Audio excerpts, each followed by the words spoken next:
بسم الله الرحمن الرحيم الحمد لله وكفى وسلام على عباده الذين اصطفى اللهم صل على محمد وعلى آل محمد كما صليت على إبراهيم وعلى آل إبراهيم وبارك على محمد وعلى آل محمد كما باركت على آل إبراهيم إنك حميد مجيد أما بعد فالسلام عليكم ورحمة الله وبركاته.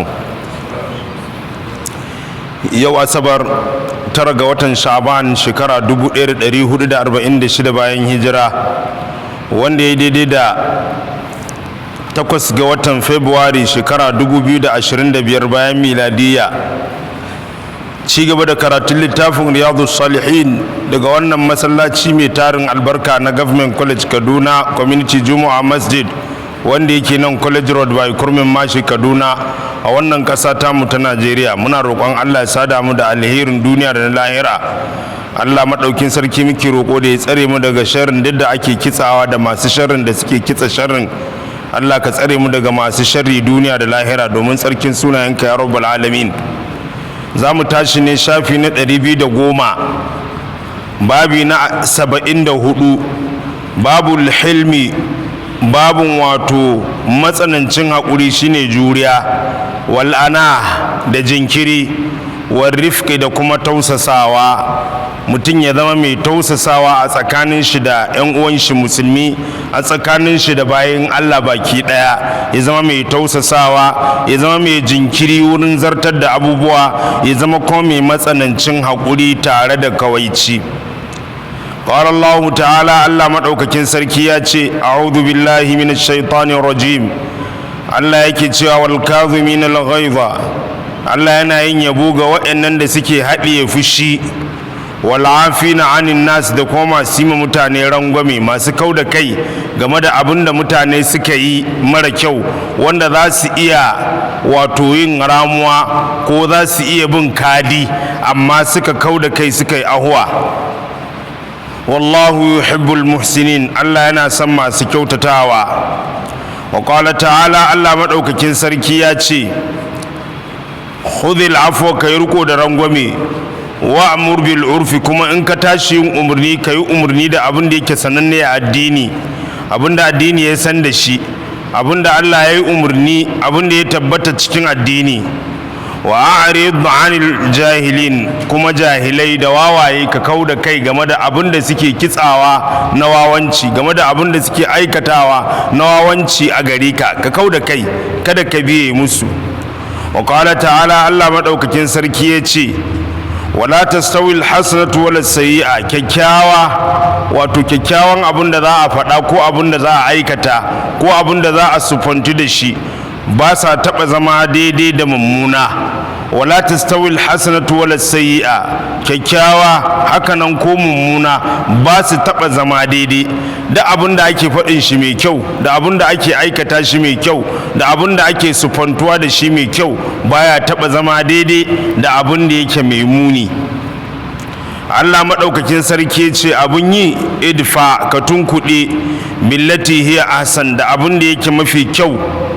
Wato abin da yake mafi kyau ka yi amfani da shi wajen tunkuɗe mummuna, kada ka yi amfani da mummuna wurin tunkuɗe mummuna, ka yi amfani da mafi kyau wajen tunkuɗe mummuna.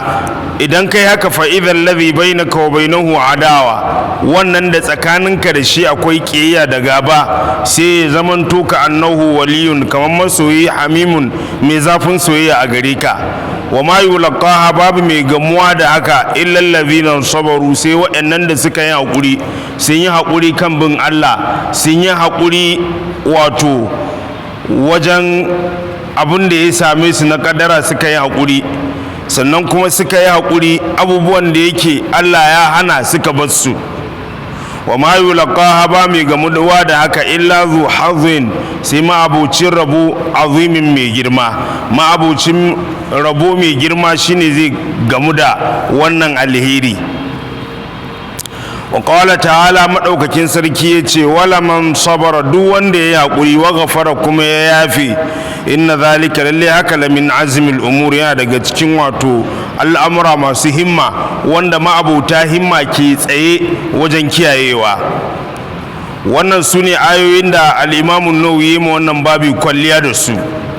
Ga hadisai farko dai daga hadisi na 632 yace wa an ibn Abbas radiyallahu anhuma annahu qala, daga Abdullahi dan Abbas Allah ya yarda su ya ce, shi da baban shi dukkan su sahabbai ne kuma dangin manzon Allah ne su.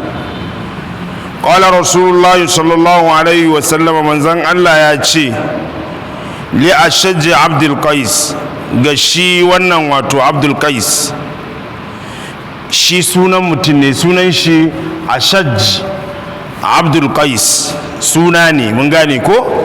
Ba wai in an ce ba wai ana nufin mai rotsa ne ba wanda aka fasa mu kai, a'a sunan shi ne, mun gane ko? Ashaj Abdul Qais. Manzo Allah ya ce mishi, inna fika khaslatayn yuhibbuhum Allah, Allah ya azurta ka da wasu ɗabi'u biyu kuma Allah na son wa'annan ɗabi'un guda biyu. Kana da wasu ɗabi'u biyu, Allah na son wa'annan ɗabi'un. Alhilmu, haƙuri tare da juriya, wal'ana da kuma wato jinkiri. Wato kai mutum ne baka garaje baka gaggawa, to Allah na son mutumin da baya garaje baya gaggawa. Allah na son mutumin da yake mai haƙuri, an cutar da shi iya cutarwa amma zai yi haƙuri ya jure. Allah yana son duk mai wa'annan ɗabi'un guda biyu, wanda dai haɗa wa'annan ɗabi'un biyu Allah yana son shi. Wannan hadisin rawahu Muslim, al-Muslim shi ya ruwaici wannan hadisi. Sai hadisi na gaba ya ce wa na Aisha ta radiyallahu anha qalat, daga Aisha Allah da ita ce, qala Rasulullah sallallahu alaihi wa sallam, manzon Allah ya ce, inna Allah rafiqun, Allah mai sauki ne ga bayin shi, yuhibbu rifqa, kuma yana son sauki, yana son ku zamanto masu sauki a tsakanin junanku. Fil amri kullihi, game da al'amari baki ɗaya Allah yana son sauki, ku gudanar da sauki a tsakaninku a al'amura baki ɗaya. Allah yana son a tafiyar da su ta hanyar sauki, ba a tafiyar da su ta hanyar tsanantawa ba. Addini ma yana son a rike shi ta inda za a iya, ba a tsananta a kasa ba. Idan mutum ya ce yanzu shi kullum in dare sai ya karanta izu 20 na alkur'ani, to sai a waye gari ma gaba ɗaya ko izu ɗaya bai karanta ba. Amma idan ana yi daki-daki kaɗan-kaɗan, ko mutum ya ce kullum dare sai ya yi sallah awa 5, to za a samu lokaci zai zo ba zai iya ba. Da zaran ai shekaru ba ƙarya ba ne ko? Da zaran tsufa in ta taho ai ba zai iya tsayuwa ba, to dole sai ka ga abu yana neman ya gagara. To amma idan mutum ya ɗauki aikin da yake iyawa, to sai ka ga an daɗe ana yi komi canjawar lokaci. Wannan daga Aisha, wannan hadisin muttafaqun alai, yana cikin Bukhari da Muslim ta hanyar uwar mu'minai Aisha, Allah ya kara mata yarda. Wannan daga Aisha uwar mu'minai, annan nabiyyu sallallahu alaihi wa sallam qala, annabi tsira da amincin Allah subhanahu gare shi ya ce, inna Allah rafiqun, Allah mai sauki ne, yuhibbu rifqa, yana son sauki, wa yu'ti 'ala rifqi ma la yu'ti 'ala al-'unfi, kuma yana bada baiwa sakamakon wato sauƙaƙawa na irin abin da bai badawa in an tsananta ko an sanya wahala. Wato abin da aka wahala, to Allah yakan bayar da baiwan shi ne ga abin da aka yi shi ba a kai ga wahala matsananciya ba. Wa ma yu'ti alama siwahu, wa ma la yu'ti, da kuma abin da baya bayarwa alama siwahu akan abin da ba shi ba. To shi yasa ana son ya zamanto al'amura a yi riko da sauki. Riko da sauki akwai alheri, amma tsanantawa da wahalarwa ba su da alheri. Wannan hadisin rawahu Muslim, Muslim ya rawaici wannan hadisin. Wannan daga uwar mu'minai, annan nabiyyu sallallahu alaihi wa sallam qala, annabi tsira da amincin Allah su tabbata gare shi ya ce, inna rifqa, lalle tausasawa, la yakunu fi shay'in, baya kasancewa cikin wani abu illa zanahu, sai ya kawata wannan abun. Matukar akwai kawatawa, to a duk sanda kawatawa, matukar kai akwai sauƙaƙawa, to wannan sauƙaƙawan zai yi kwalliya ga kowane irin abu ne ya jibinta. Wala yunza'u min shay'in, kuma ba a taɓa tumɓike sauƙaƙawa a wani abu illa shanahu, sai ya munana shi. Duk abin da aka ce ba sauƙi, duk abin da aka ce an cire sauƙi, kama haƙura babu maganar sauƙi, to ko menene shi sai ya muni ko mi kyan shi. Wannan hadisin rawahu Muslim, Muslim ya rawaici wannan hadisin. wa nabi hurairah radiyallahu anhu qala daga Abu Hurairah Allah ya yarda shi ya ce bala arabiyun fil masjid da yake yana magana ne akan sauƙaƙawa akan kuma wato rashin gaggawa akan kuma abin da ya shafi wato a jinkiri, wato maganan juriya, jinkiri da tausasawa. To wani ba kawai sai ya zo ya yi fitsari kuma fil masjid a masallaci, faƙaman nasu ilai sai mutane suka yi kanshi liyaqa'u fihi dan sa auka mishi, irin mai zagi ya zaga, mai duka ya zaga, abinda mutane suka so da su yi kenan. Kuma wannan za ka ga cewa duk inda aka ce za a samu hakan abinda za a yi kenan, ko mutum ya zo ya yi fitsari a masallaci kama a wajen masallaci, haka nan ya zo da ya yi inda mutane za su ci a kan shi. faƙalar nabi sallallahu alaihi wasallam da'uhu, sai manzan Allah ya ce ku kyale shi, amma ana a kyale shi ya karasa fitsarin ma dan ya fara ne aka taso mishi, ce a bar shi ya karasa mana, ku kyale shi. wariqu ala baulihi sajlan min ma'in, idan ya gama ku ɗebo ruwa, ku ɗebo guga cike da ruwa sai ku zuba, shikenan ya tafiyar da fitsarin. ai wannan ruwan ya kore fitsarin, ku je ku ɗebo ruwa kawai, amma shi ku bar shi ya karasa. au zanuban min ma'in, ko aje a ɗebo guga cike na ruwa, mun gane ai ko, wato guga da take cike da ruwa ita ake ce masajil as-sajlu. haka nan az-zanub shi ma ana nufin guga wacce take cike da ruwa. az-zunub kuma an yi dhamma shine ayyukan laifi, Allah ya tsare mu. to wannan sahabin yana shakka wani kalma manzon Allah ya faɗi, cewa yayi sajlan min ma'in ko cewa yayi zanuban min ma'in, shine shakkar da yake yi. amma dai cikin wannan lafizan ya faɗi ɗaya daga ciki, ko ma'anarsu ɗaya ne. fa inna ma bu'ithum mubashirina, an aiko ku ne ku zamanto masu bishara, wa lam tub'athu mu'assirina, ba aiko ku dan ku zama masu tsanantawa ba. manzon Allah ya ce abinda ake tattalan ku da ku yi shine sauƙaƙawa mutane, ba tsananta musu ba. wannan hadisin rawahul bukhari, al-imam al-bukhari ya rawaita hadisin. as-sajlu bi fathi sin al-muhmala wa iskanul jimi, da yi mafatta sinun wacce ta wofinta daga ɗige-ɗige a yi mata fataha, sannan jimun kuma a yi mata ɗauri a ce as-sajlu.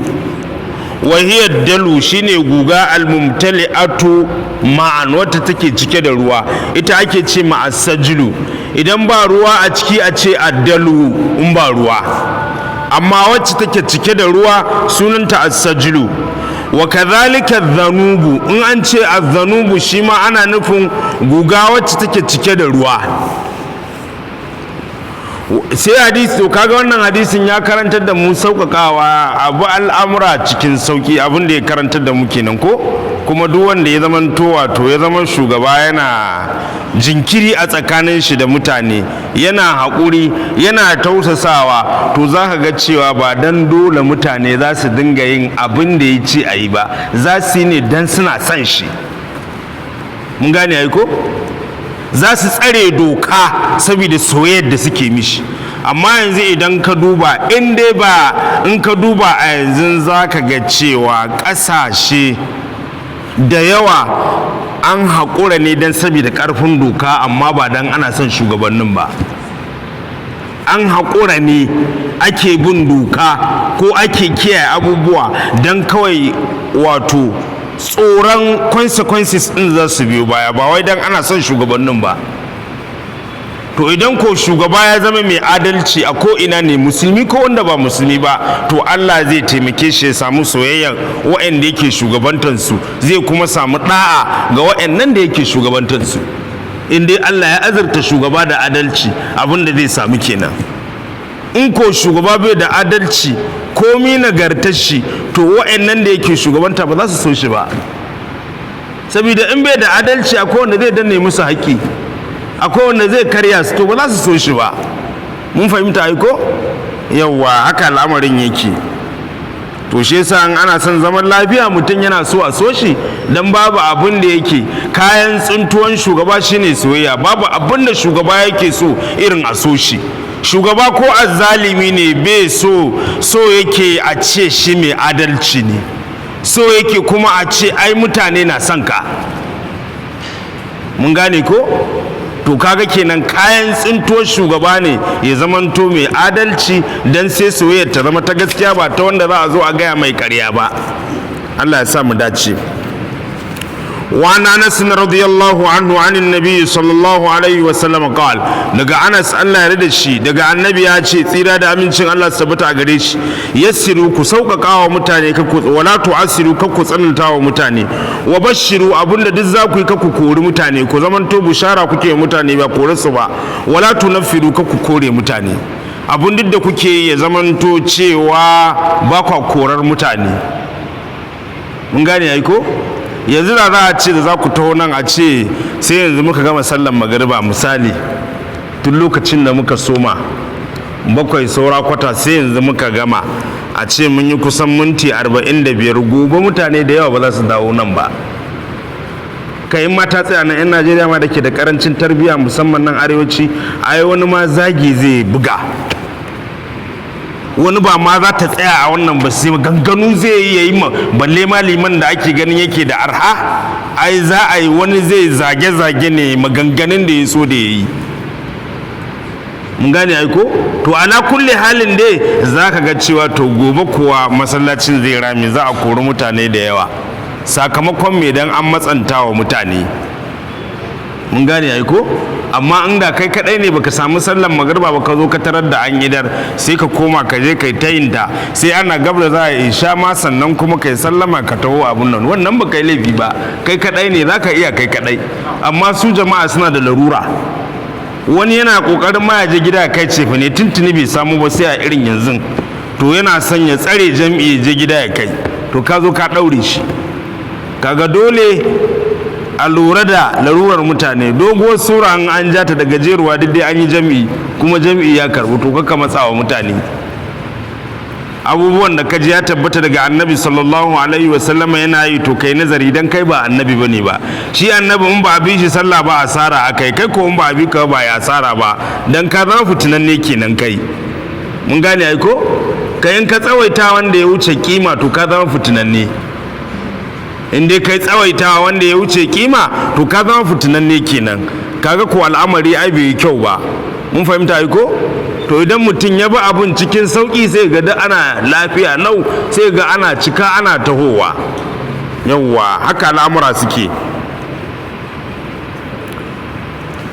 To wannan abin da sauƙaƙawa yake da amfani kenan, da kuma wato albushir ga mutane. Duk abin da za ka yi ya zamanto cewa baka korar mutane, kana da sauƙin wato al'amura. Kada a dinga kama karya a abubuwa, a dinga yin shi na sauƙi. Akwai abin da ke bukata ma na a nemi shawara a tsakaninka da ɗalibanka, wasu abubuwan ma ka nemi shawara, ba komai ka ce kawai ai doka ta danne ba, an sa takalmin karfe, ai shawara a wasu abubuwan, to sai ga da abubuwa sun tafi sun yi kyau. Muttafaqun alaihi, wannan hadisin yana cikin Bukhari da Muslim. Wa an Jarir ibn Abdullah radiyallahu anhu annahu qala, daga Jarir dan Abdullah Allah yarda shi ya ce, sami'tu Rasulullah sallallahu alaihi wasallam yaqul, naji manzon Allah tsira da amincin Allah sabbata gare shi yana cewa, man yuhramu rifqa, duk wanda aka hana mishi sauki, ya zamanto ba sauki al'amarin shi sai tsanani, to yuhramil khaira kullahu, za ku a haramta mai alheri baki ɗayan shi. Wanda duk ya zamanto cewa shi al'amarin shi ba sauki sai tsanani, yanda ka san ka zo gaban wani zaki haka sai hantara, ba sauki ba sassauci, to za ku a hana mai alheri da yawa, domin akwai abin da zai amfane shi ana jin tsoron a gaya mishi. Akwai wa'anda kuma za su amfanar da shi ba za su zo kusa da shi ba saboda irin halin shi. To amma idan mutum ya zama mai sauki al'amura, to sai ga an tara mai alheri dukkan shi baki daya a cikin sauki sai a faɗi mishi. Mun fahimta ko? To haka manzon Allah sallallahu alaihi wasallam ya kasance tare da sahabbai. Shi yasa sai ga kowa nashi ne. Yaro ma sai zo kaga ya rike hannun annabi yana ja sallallahu alaihi wasallam. Yaro ma sai kaga ya taho manzon Allah zai ci abinci ya zo shi ma zai ɗiba, kai har mahaukaci ma akwai sanda aka aje abinci mahaukaci ya taho da gudu zai ce wannan abincin. ba hantare shi ba. Kuma bayan manzon Allah ya yi bismillah ya bar yaron da mahaukacin nan suka ci abincin, ga mahaukaci dai an san bai wanke hannu, yaro ma an san bai wanke hannu, amma aka bar suka ɗibi wannan abincin suka ci. To duk wannan sauki na annabi sallallahu alaihi wasallam. Wannan wato baiwa takan kawo ƙara wurin manzon Allah sallallahu alaihi wasallam, manzon Allah ya bita ya je ga abin da aka yi mata kuma ya tsaya mata ya kare mata haƙƙinta. To wannan duk shine annabi sallallahu alaihi wasallam. To wanda duk aka haramta mishi sauki a al'amarin shi, to an haramta mishi alheri mai yawa. Wannan hadisin rawahu Muslim, al-Imam Muslim ya rawaito wannan hadisin.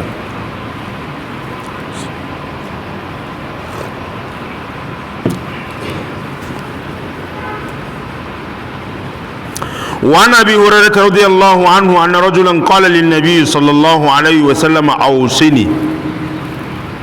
abu huraira daga annabi yake cewa, yake ba da labari ya ce abu huraira yana nan kenan, wani mutum ya taho sai yake ce ma annabi sallallahu alaihi wasallam ausini, kai min wasiya, kai min nasiha, ka gaya min magana wacce take ka fahimta daga gare ni na wani abun da nake yi ba daidai ba, dan in ji in gyara, ka gaya min. in gane ai ko ya zo wurin annabi sallallahu alaihi wasallam, ya rasulullahi kai min wasiya, ka san halina, kai annabin Allah ne, magana ka daban take da ta kowa. Ƙwala sai manzan Allah ya ce mishi la taghdab, ni dai wasiyan da zan maka ga inda matsalar ka take, kada ka fishi. mun gane ko? Faradda da miraran, to sako ya iske shi sai ya ce ya rasulullahi na ce kai min wasiya. Ƙala la taghdab, manzan Allah ya ce kada ka fishi. Ya ta cewa kai min wasiya, manzan Allah ya ce kada ka fishi. Wannan mutumin ko sai ya amfana, sai ya gane ashe shi matsalar shi fishi, to a gyara. Shikenan ko da ya gyara sai aka samu sauki. To tasirin zama da annabi kenan sallallahu alaihi wasallam. Wannan hadisin rawahul bukhari, al-imam al-bukhari ya rawaito wannan hadisin. وعن أبي على شداد بن أوس رضي الله عنه عن رسول الله صلى الله عليه وسلم قال لك أبو على شين شداد بن أوس الله رضي شياتي لك من زن الله سيدا دا أمين شن الله سبتا غري شياتي إن الله كتب الإحسان على كل شيء. الله يربو تكوتتا أكن كومي الله أنا سو أكوتتا أكياي كومي نيني أكوتتا ونن أبن aiki ka kyautata aiki, sana'ar ka kyautata wannan sana'ar taka, ko menene kake yi ka kyautata shi, mu'amalar ka kyautata ta. Fa idza qataltum, idan ma za ku yi kisa fa ahsinul qitla, ku kyautata kisan da za ku yi. in gane ko da wurin yaki ne in za ku yi kisa to ku kyautata kisa, kada ku yi kisan da zai wahalar da kafiran, ku yi kisa nan da nan. mun gane ko irin wanda in ka kai masga, in ka kai bugu instantly mutumin da ka buga zai mutu ba tare da ya wahala ba. mun gane ko wa idza zabahtum, idan kuma za ku yanka, in za ku yanka dabbobin da ake ci, fa asinu dhibha, ku kyautata yanka su, ku zamanto kun samu takobi mai kaifi, au an samu wuka mai kaifi wanda da zaran an sa nan da nan yayi musu sauki a hutar da su. waliyuhidda ahadukum shafratahu, kuma ɗayan ku ya wasa wukar shi a lokacin da zai yanka ko zai soke wato raƙumi. waliyurih dhabihatahu, ya hutar da abin yankan shi, abin da zaka yanka ka hutar da shi. amma idan wato wukar taka bata da kaifi to zaka yi ta ƙiƙi ne, zaka yi ta gigarawa ne, to a hakan kuma zaka cutar da ita dabban. mun gane ai ko zaka cutar da ita wannan dabban. to amma idan wato kaifi ne na wuka, nan da nan shikenan sai abin nan. ko wanda za a yi haddi, wanda ya zamanto cewa a ka'ida ya tabbata karkashin haddi, to idan za a kashe shi kaga za a sa takobi nan da nan fif an wannan din shi. kamar a Saudiya aka ake za a rufe mutum fuska, idan an taho kawai za a zo da abu ne a tsikare shi, tunda dama kan shi na tsugune, to ana tsikaran shi daga kan nan da zai yi kawai sai dai aga kai a ƙasa kawai, shikenan an gama kenan. wuka ce wadda kashi bai mata burki, shikenan an zartar da hukunci. to irin haka ake so, takobi mai kaifi a duk sanda za ku yi kisa to ku kyautata kisan. Kaga yanzu shi wannan da aka shi nan da nan cikin ganganin lokaci ya tafi, amma irin kisa da ake na mugunta malam, a shaƙe mutum da igiya, kai bature azzalimi ne, a sa igiya a shaƙe mutum da shi, ga kashi ya fitar da kashi da fitsari saboda wahala, a hana mai wucewan numfashi da wucewan da haɗiye miyau da duk wannan da saukan wato sararawa da a hana da an shaƙe shi. Wannan kisa ba kisa ce da musulunci ya zo da ita ba, na ya zamanto in za a kashe mutum a yi hangin ɗin shi. Musulunci bai da wannan kisan ba, in gane ai ko yawa, sai dai da yake bature ne shi zo da irin wannan saboda mugunta na wa'anda ba sa buƙatar shi, su ba su yin hukuncin kisa, amma kaga su Saddam an musu hukuncin kisa saboda su ba a buƙatar su rayu. nan sai aka yi shi sa wato bature haka yake, za ga wasu wuraren a ce an takura lalle ne sai an yi mulki na demokradiyya, wasu wuraren kuma ana gani sai ka ga America ma sun kulla kawance da wani wanda yake mulkin soja, kuma ka ga gashi nan kawance ne. To America kawai maslaha ce, idan tana yi da kai kowane irin mulki take kawai tare ake yi, in dai har tana yi da kai. Wato da zo na abu da nake karanta ya ban mamaki, wato sabon shugaban kasan America shine yake cewa ya karanta alkur'ani kuma ya yi mamakin yanda alkur'ani yake, lalle wannan littafi ne mai girma. Sai ce amma abin mamaki larabawa da musulmi suna da wannan littafin suke kin bin shi, suke bin mu, shine abin ban mamaki. Ya ce ga wannan littafin da suke da shi suke bin mu, shine sai ce wannan ko za su ta zama ko a wawaye ko, inda har haka ne za su kyale wannan littafin su komo suna bin mu, sun zama wawaye kenan sai inda muka yi da su. Na wannan abin da yake faɗi kenan, ka bincike speech din, amma da yake speech din ne wanda na gani yana yi ne ba a bari an ji maganar shi ba, da larabci ne ake fassarawa, to kana iya neman speech din na wannan abubuwan da ya abin da ban mamaki wato ciki. Allah madaukin sarki ya kare mu. Wannan hadisin rawahu muslim ya rawaito wannan hadisin. Malaman mu suke ba mu labari, suka ce lokacin da aka samu wato taɓarɓarewa na musulmi a nan ƙasar Andalus, wanda ƙasan a cikin Spain take, an zo lokacin da musulmi sai ya kwanta sai ya ce makafiri da Allah ga wukata ta fi kaifi ka yanka ni da ita, don manzon Allah ya ce in za ku yi kisa ku kyautata kisa, kuma ɗayan ku ya wasa wukar shi don ya hutar da abin da zai kashe ko abin da zai yanka. Saboda lalacewar musulmi a wannan lokacin, mun gane ko, na yanayin yadda suka yi ta yi, suka yi watsi da musulunci, har kafirai suka samu dama a kansu, suka dinga kashewa, aka dinga rusa masallatai da abubuwa, aka yi wa musulmi wato ƙawanya, aka dinga yin irin wannan, don Allah ya kare mu. وعن عائشة رضي الله عنها قالت دقا عائشة الله رضي تاتشي ما خير رسول الله صلى الله عليه وسلم بين أمرين تاتشي با أتبع من زن الله زابي أسكان الأمر قدابي با قط دتي إلا أخذ أيسرهما سيازا في سوكين الأمر بيون ما لم يكن إثما مدن أبن ديكي يفسوكين بالي في بني با فإن كان إثما أما إذا اللي فيني كان أبعد الناس منه ya kasance mafi nisantan mutane daga abin da yake laifi. Amma in aka ce ga zaɓi na abubuwa biyu, manzon Allah yana zaɓin wanda ya fi sauƙi, in dai ba laifi bane ba. In ko laifi ne dama ya fi kowa yin nesa da laifi. wa man taqama rasulullahi sallallahu alaihi wa sallam li nafsihi fi shay'in qat, manzon Allah bai taba makan shi ramuwa ba ga wani abu da dai bai taba yi ba, illa an tuntaka hurmatullahi, sai dai in an keta alfarman Allah, an saryar da addinin Allah, sai dai in an yi haka fa yantaqima lillahi ta'ala, nan sai ramuwa ba dan kanshi ba, sai wa Allah madaukakin sarki ramuwa dan kare addinin Allah da daukaka addinin Allah da kuma tabbatar da addinin Allah. A gane cewa wannan akwai red line a wajen, a gane kuma cewa no go area ne. Wannan hadisin muttafaqun alai, yana cikin Bukhari da Muslim.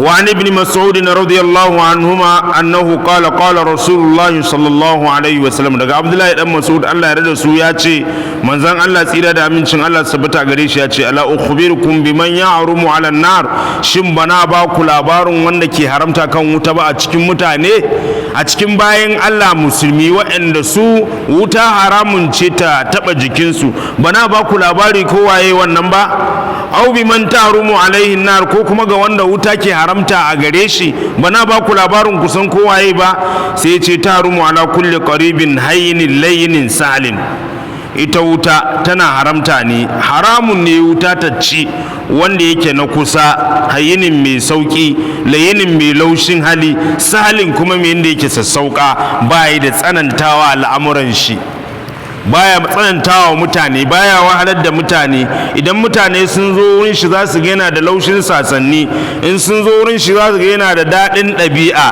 za a ga cewa na kusa ne ga kowa to wannan mutumin ire-iren su wuta ta haramta a gare su mun gane ai ko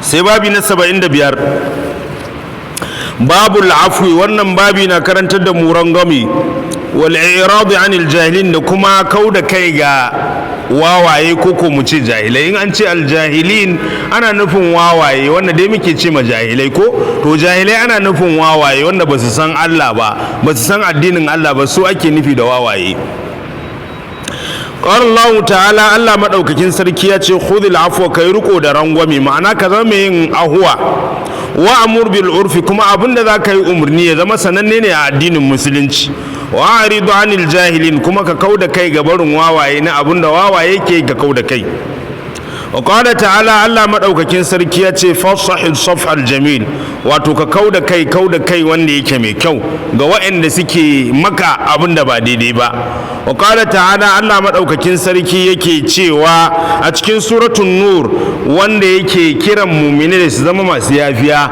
yace wal ya'fu wal yasfahu ya ku mu'minai ku yi ahwa ku kuma kauda kai ala tuhibbuna an yaghfira Allahu lakum shin ku ba ku san Allah ya yafe muku wani mutum ne da Abubakar radiyallahu anhu ya kasance yana daukan ɗawainiyansa to sai tsoma baki yayi zarbabi ya subul da baka wajen yi ma Aisha kazafi a kazafin da aka mata shi ma ya sa baki ko da aya ta sauka da aka musu bulala 80 na kazafi to ko da aka yi musu wannan bulala 80 din nan shine Abubakar yake cewa to wannan ko ni ba zan ƙara tallafawa a gare shi ba shine Allah yake cewa wala ya'tali ulul fadli minkum wasa'ati ma'abu ta falala da yalwar dukiya kada su rantsuwa na cewa an yi uto ulil qurba cewa ba za su ci gaba da bayar da taimako ga 'yan uwansu na zumunta ba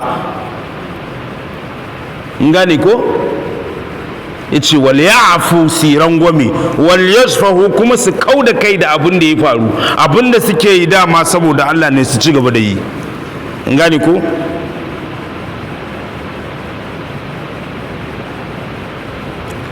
shine Allah yake cewa ala tuhibbuna an yaghfira Allahu lakum ku ba ku san Allah ya yafe muku ya lulluba muku asiri ya gafarta muku ba ku san haka wallahu ghafurur rahim Allah ba mai gafara ne mai jin kai wa qala ta'ala Allah madaukakin sarki ce wala afina anin nas masu mutane rangwame wallahu yuhibbul muslimin Allah na san masu kyautatawa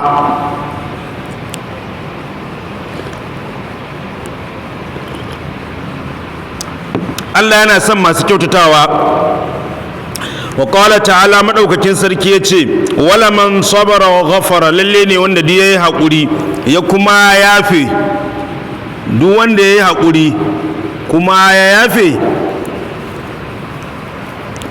inna zalika lalle yin haka lamin azmil umur yana daga cikin wato al'amura wato masu ƙarfi wajen himma wal ayatu ayoyi dai fil babi a cikin wannan babi na maganar rangwame da kau da kai kafiratun suna da yawa ma'alumatun kuma sanannun ayoyi ne amma daga cikin hadisai ga hadisi na 643 yace wa anna Aisha radhiyallahu anha daga Aisha Allah ya da ita annaha qalat lin nabiy sallallahu alaihi wa sallam ita Aisha ta ce ma annabi tsira da amincin Allah su tabbata a gare shi, hal ata alaika yawmun kana ashadda min yawmi uhud, shin wani yini ya taɓa biyawa a gare ka wanda ya kasance ya fi ranar uhud tsanani?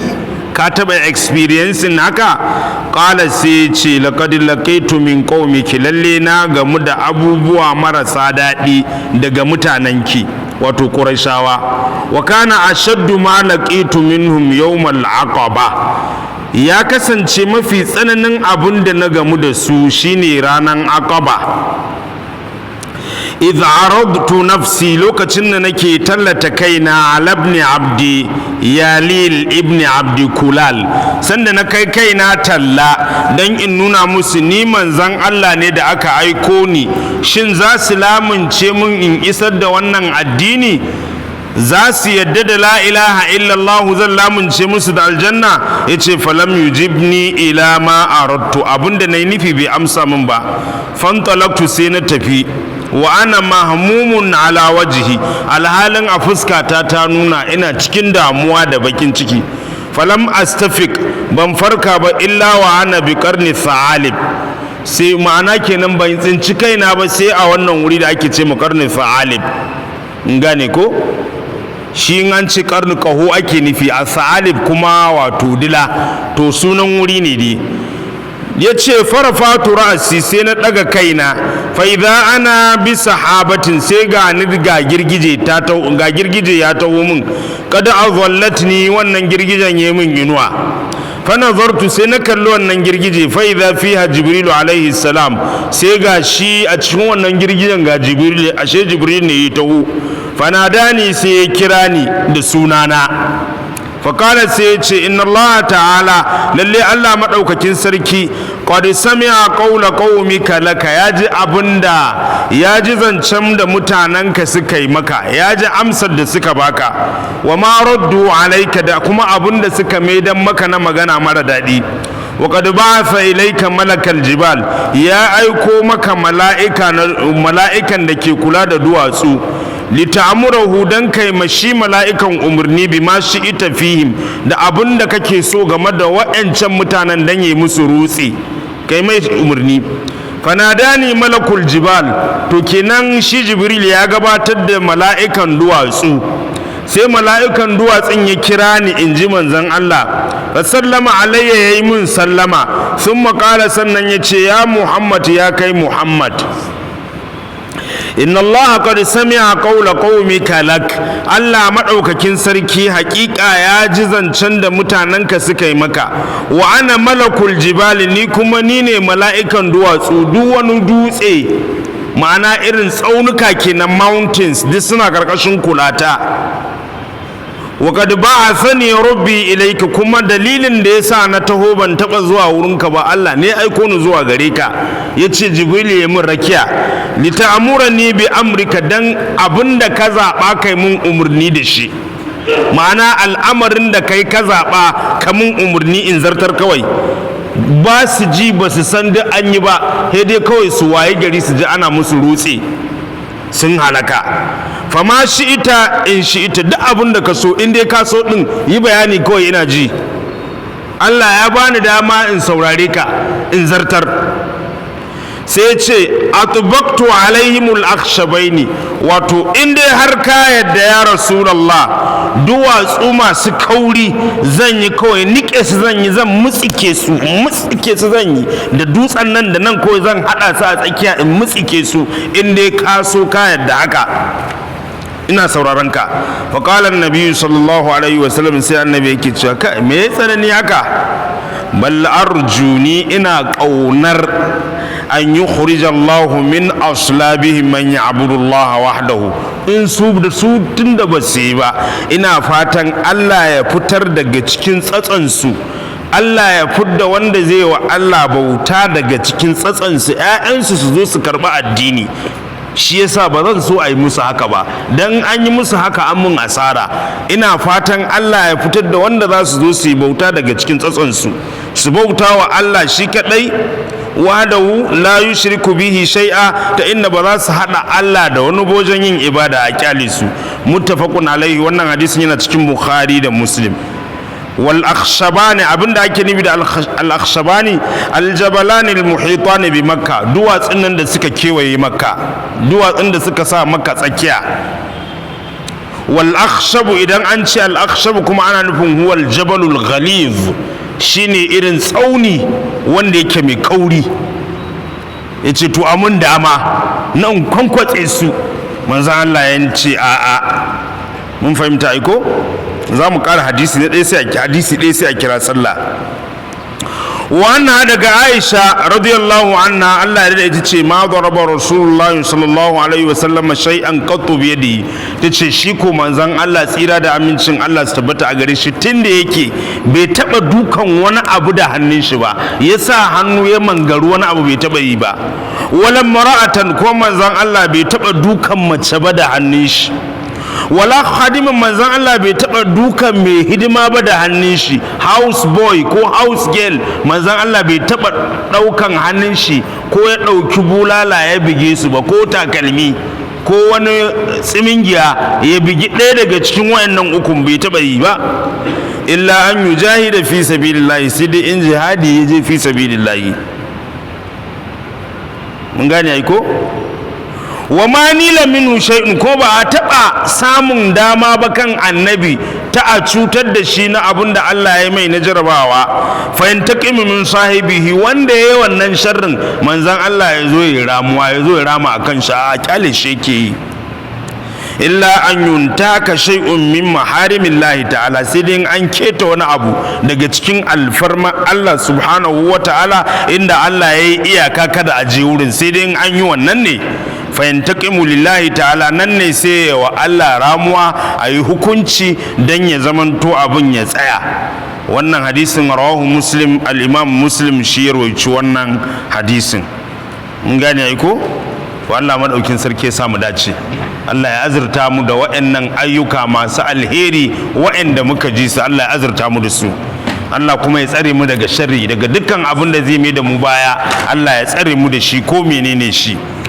subhanakallahumma bihamdika ashhadu an la ilaha illa anta astaghfiruka wa atubu ilaik.